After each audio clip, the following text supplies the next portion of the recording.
Hello friends, welcome to all. இன்றைக்கி நாம் இந்த வீடியோவில் என்ன பார்க்க போகிறோம் அப்படின்னா, கழுத்தோட அகலம் பற்றி தான் பார்க்க போகிறோம். அதோட இம்பார்ட்டன்ஸ் பற்றி தான் இன்றைக்கி நம்ம தெரிஞ்சுக்க போகிறோம். நம்ம எல்லாத்துக்குமே கழுத்தோட அகலத்தை பற்றி கேட்டால் என்ன சொல்லுவோம்?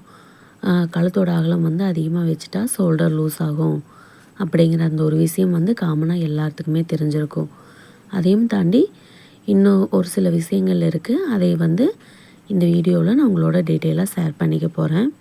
ப்ளவுஸ் வாங்கி தைச்சி கொடுக்குற நாமளாக இருந்தாலும் சரி, இல்லை போட்டு பார்க்குறீங்களா இருந்தாலும் சரி, எல்லாத்துக்கும் ஒரே நினப்பு தான் இருக்கும். சரிங்களா? ஷோல்டர் லூஸ் ஆகக்கூடாது, ஃபிட்டிங் கரெக்டாக இருக்கணும், சுருக்கமாக இருக்கக்கூடாது அப்படின்னு சொல்லிட்டு தான் நம்ம திங்க் பண்ணுவோம். டெய்லர்ஸ் யோசிக்கிற மாதிரியே தான் கஸ்டமர்ஸும் யோசிப்பாங்க. ப்ளவுஸ் ஷோல்டர் லூஸ் ஆகக்கூடாது, ஃபிட்டிங் கரெக்டாக இருக்கணும் அப்படின்னு அவங்களும் அதே தான் திங்க் பண்ணுவாங்க. காமனாக வயசானவங்க போடுற ப்ளவுஸில் மட்டும்தான் பார்த்தீங்க அப்படின்னா ஷோல்டர் அதிகமாக இருக்கும். அதாவது ஒரு 5 இன்ச் நம்ம ஷோல்டர் வைக்கிறோம் அப்படின்னா அவங்களுக்கு கழுத்தோட அகலமே பார்த்துட்டிங்கன்னா 2 இன்ச்சு தான் வைப்பாங்க. 2.25 வச்சு அடித்து திருப்பினதுக்கப்புறம் பார்த்துட்டோம் அப்படின்னா அவங்களுக்கு அந்த ஷோல்டர் பார்த்துட்டிங்கன்னா 3 இன்ச்சுக்கு மேலே தான் இருக்கும். இப்போல்லாம் ப்ளவுஸ் தைச்சி போடக்கூடியவங்க எல்லாருமே கழுத்து ரொம்ப அகலமாக வச்சு அந்த ஷோல்டர் சின்னதாக இருக்கிற மாதிரி தான் ப்ளவுஸ் போடுறாங்க. ஆனால் வயசானவங்களை பார்த்துட்டோம் அப்படின்னம்னா கழுத்தோட அகலம் கம்மியாக தான் வச்சு போடுவாங்க. ஒரு 2 இன்ச் 2.25 இன்ச் இந்த மாதிரி தான் இருக்கும். யங்ஸ்டர்ஸ் தான் நல்லா ப்ராடாக அழகாக போடுவாங்க. ஒவ்வொரு கஸ்டமரும் பார்த்துட்டிங்கன்னா ஒவ்வொரு மாதிரி தான். ஒரு சிலர் கழுத்தோட அகலம் அதிகமாக போடுவாங்க, ஒரு சிலர் கழுத்தோட அகலம் குறைவாக போடுவாங்க. அப்படி கழுத்தோட அகலம் அதிகமாக போடுறவங்களுக்கும் குறைவாக போடுறவங்களுக்கும் நம்ம ஒரு சில விஷயங்கள் நோட் பண்ணணும். சரிங்களா? அது என்ன அப்படிங்கிறத நான் சொல்கிறேன். அதில் ஃபஸ்ட்டு ஒன் பார்த்துட்டிங்கன்னா ஸ்லீவ் தான். நான் ஸ்லீவ் கட்டிங் போடுறப்போ அண்டர் ஆர்ம் இருக்குது இல்லைங்களா, அதாவது அந்த டிஸ்டன்ஸ் அது கழுத்தோட அகலம் எவ்வளோ வைக்கிறோமோ அதே இங்கே அப்படியே வச்சுக்கலாம், கரெக்டாக இருக்கும் அப்படின்னு நான் சொல்லியிருக்கேன். இதுவே பார்த்துட்டிங்க அப்படின்னா கழுத்து குறுகலாக போடுறவங்களுக்கும் கழுத்து அகலமாக போடுறவங்களுக்கும் இங்கே பொருந்தாது. சரிங்களா? நான் இந்த ப்ளவுஸ் கட்டிங்கில் ஷோல்டர் 6 இன்ச் வச்சுருந்தேன், கழுத்தோட அகலம் 2.5 இன்ச்சு தான் வச்சுருந்தேன். அதாவது கழுத்து குறுகலான கழுத்து தான். ஆனால் ஸ்லீவில் அந்த டிஸ்டன்ஸ் பார்த்துட்டிங்கன்னா நான் 3 இன்ச்சஸ் வச்சுருக்கேன். கொஞ்சம் டிஃப்ரென்ஸ் வருது இல்லைங்களா? அதுக்கு ரீசன் என்ன அப்படின்னா, நாம் அதே கழுத்து அகலத்தை இங்கே ஸ்லீவ் டிஸ்டன்ஸ்க்கு வச்சு தைச்சி கொடுத்துட்டோம் அப்படின்னா தைச்சி போட்டதுக்கப்புறம் பார்த்துட்டிங்கன்னா கண்டிப்பாக கைப்பகுதிக்கிட்ட சுருக்கம் வரும். ஏன்னா அங்கே நம்ம கழுத்தை குறுக்கி இருக்கோம். சரிங்களா? அதாவது கழுத்தோட அகலத்தை கம்மி பண்ணியிருக்கோம். அதே டிஸ்டன்ஸை கொண்டு நம்ம ஸ்லீவுக்கு வச்சோம் அப்படின்னா கண்டிப்பாக சுருக்கம் வரும். இதுவே நம்ம கழுத்து அகலமாக கூட வச்சுருந்துருப்போம் இல்லைங்களா, அதாவது கழுத்தோட அகலம் அதிகமாக வச்சுருந்துருப்போம். அதே டிஸ்டன்ஸை கொண்டு நம்ம இங்கே வச்சோம் அப்படின்னம்னா ப்ளவுஸ் தைச்சி போட்டதுக்கப்புறமா ஸ்லீவ் மேலே ஏறிட்டே இருக்கும். அதாவது ஆம்கோல் சைடு போய் அந்த ஸ்லீவ் சுருண்டுக்கிட்டே இருக்கும். சரிங்களா? ஸோ இந்த மாதிரி ப்ராப்ளம் எல்லாம் வரத்துக்கு சான்சஸ் இருக்குது. இந்த ப்ளவுஸ்க்கு பார்த்துட்டிங்கன்னா கழுத்தோட அகலம் 3 இன்ச்சிலேருந்து 3.5 இன்ச்சு வரைக்கும் வச்சுருந்தோன்னா நமக்கு கரெக்டாக இருக்கும். அந்த மாதிரி நம்ம வச்சுருந்தோம் அப்படின்னா ஸ்லீவ் டிஸ்டன்ஸ் பார்த்துட்டிங்கன்னா கரெக்டாக இருந்திருக்கும். நம்ம 3 இன்ச்சு வச்சோம் இல்லைங்களா, அது கரெக்டாக இருந்திருக்கும். ஆனால் இப்போ கொஞ்சம் வேரியேஷன் வருது. அதனால் ப்ளவுஸ் கட்டிங் போடுறப்போ கழுத்து குறுகலாக இருக்கா இல்லை அகலமாக இருக்குதா அப்படிங்கிறத பார்த்துக்கிட்டு அதுக்கப்புறமா தான் நம்ம ஸ்லீவ் டிஸ்டன்ஸுக்கு கழுத்தோட அகலத்தை எடுத்து மார்க் பண்ணணும்.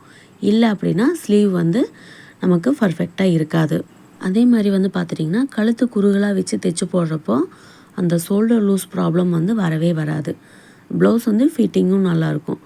ஆனால் இப்போ எல்லாருமே கழுத்து அகலமாக வச்சு தான் நம்ம தைச்சி போடுறதுனால அந்த ஷோல்டர் லூஸ் ப்ராப்ளம் காமனாகவே எல்லாத்துக்கும் வந்துடுது.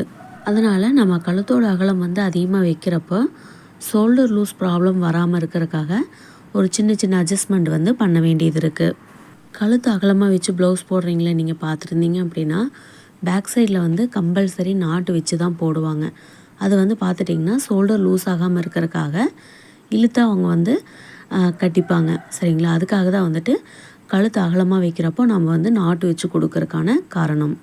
அதுக்கப்புறம் பார்த்துட்டிங்கன்னா ஷோல்டர் லூஸ் அட்ஜஸ்ட்மெண்ட்டுக்காக நம்ம ப்ளவுஸ் கட்டிங்கில் எப்படி நம்ம ஃப்ரண்ட் சைடு ஒரு 1/2 இன்ச்சும் ஷோல்டர் கிட்ட பார்த்துட்டிங்கன்னா ஒரு 1/4 இன்ச்சும் நம்ம சைஸ் பண்ணி எடுக்கிறோமோ அதே மாதிரி வந்து நம்ம சைஸ் பண்ணி எடுத்து ஷோல்டர் லூஸ் அட்ஜஸ்ட்மெண்ட்டை வந்து நம்ம சரி பண்ணிக்கலாம்.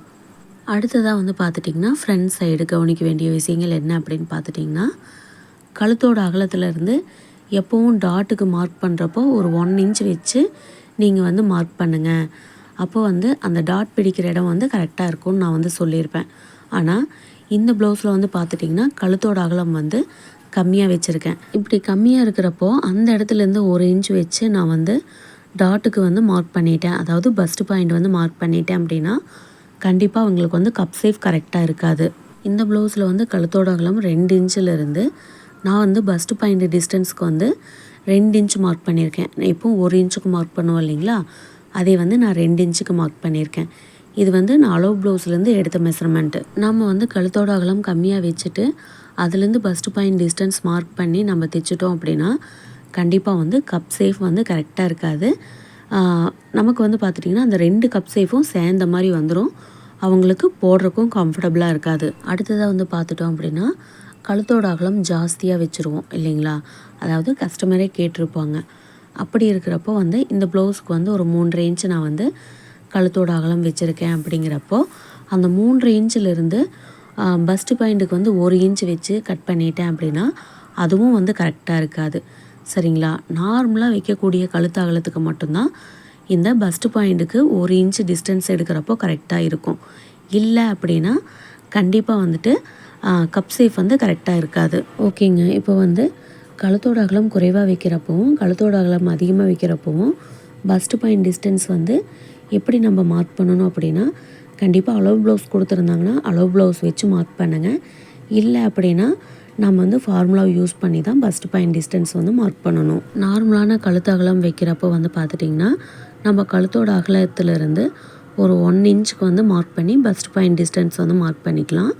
அது வந்து நமக்கு கரெக்டாக இருக்கும். அதே மாதிரி இன்னொரு விஷயமும் சொல்கிறேன். கழுத்தோட அகலம் கம்மியாக வைக்கிறப்போ நாம் வந்து ஃப்ரண்ட் நெக் ஓப்பனர் இருக்குது இல்லைங்களா, அது வந்து எந்த அளவுக்கு வேணாலும் இறக்கிக்கலாம். மினிமம் வந்து ஒரு 7.5 இன்ச் வரைக்கும் கூட நம்ம இறக்கலாம். ஷோல்டர் வந்து லூஸ் ஆகாது. அதுவே வந்துட்டு கழுத்தோட அகலம் அதிகமாக வைக்கிறப்போ நாம் வந்து ஃப்ரண்ட் நெக் ஓப்பனை வந்துட்டு ஒரு 7 இன்ச்சஸ்க்கு வந்து வச்சோம்னா கூட ஷோல்டர் வந்து லூஸ் ஆகும். கழுத்தோட அகலம் ஜாஸ்தியாக இருக்கிறப்போ கண்டிப்பாக வந்து நம்ம ஃப்ரண்ட் நெக் ஓப்பன் 6 இன்ச்சிலேருந்து 6.5 இன்ச் வரைக்கும் வச்சுக்கலாம். அதுக்கு மேலே போச்சு அப்படின்னா கண்டிப்பாக வந்து ஷோல்டர் லூஸ் ப்ராப்ளம் வரும். கண்டிப்பாக எல்லா டெய்லர்ஸும் வந்துட்டு இந்த சின்ன சின்ன விஷயங்களை வந்து நம்ம தெரிஞ்சு வச்சுருக்கணும். சரிங்களா, இப்போ வந்துட்டு நான் ஷோல்டர்லேருந்து ஒரு 1 இன்ச் கனெக்ட் பண்ணி பஸ்ட் பாயிண்ட் டிஸ்டன்ஸ் எடுங்க அப்படின்னு நான் வந்து சொல்லிட்டு போயிடுறேன். ஆனால் வந்துட்டு இது நார்மலாக இருக்கக்கூடிய கழுத்து அகலத்துக்கு தான் வந்து பொருந்தும்.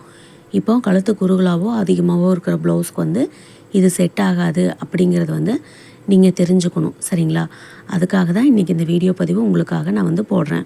ஏன்னா வந்துட்டு கட்டிங் எல்லாமே சொல்லித்தரோம், பஸ்ட் பாயிண்ட் எப்படி வைக்கணும்னு சொல்லித்தரோம், இதுக்கு இதை எப்படி வைங்கன்னு சொல்லி கொடுத்துட்றோம். அப்போ வந்து இந்த மாதிரி சின்ன சின்ன விஷயங்களையும் நான் வந்து உங்களுக்கு தெரியப்படுத்தினா மட்டும்தான் நீங்கள் ப்ளவுஸ் வந்து கட்டிங் போட்டு தைக்கிறப்போ பர்ஃபெக்டாக வந்து தைக்க முடியும்.